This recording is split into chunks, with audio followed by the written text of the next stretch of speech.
बातमी आहे मीरा रोड मधून। मीरा रोड मध्ये व्यापाऱ्याची हत्या झालेली आहे। व्यापाऱ्याला गोळ्या घालून हत्या केली गेली आहे। रात्रीची ही घटना सध्या समोर येते आहे। काही दिवसांपूर्वी धमकी दिल्याची पोलिसात तक्रार केल्याचंही समोर येत आहे।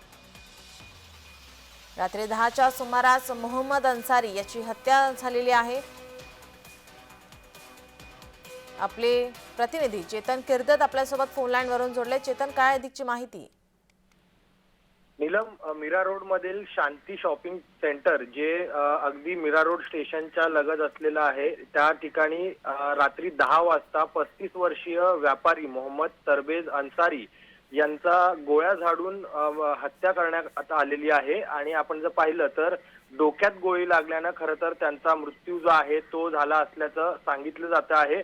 त्यासोबत मिळालेल्या माहितीनुसार अलीकडेच अन्सारी यांना धमक्या मिळाल्या होत्या आणि या संदर्भात अन्सारी यांनी पोलिसांमध्ये तक्रार देखील दाखल केली होती। मात्र पोलिसांनी सूचित करून देखील पोलिसांनी याकडे का लक्ष दिलं नाही याचा प्रश्न जो आहे तो सध्या उपस्थित होतो आहे।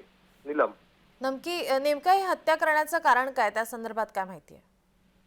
नक्कीच या संदर्भात आपण पोलिसांशी संपर्क साधला असता उशीर झाल्याने कोणी या संपर्क कॉल रिसीव्ह केला नाहीये, त्यामुळे अद्याप या संदर्भातील अधिक माहिती जी आहे ती समोर येत नाहीये। नीलम जी चेतन, धन्यवाद आपण दिलेल्या सविस्तर माहितीसाठी।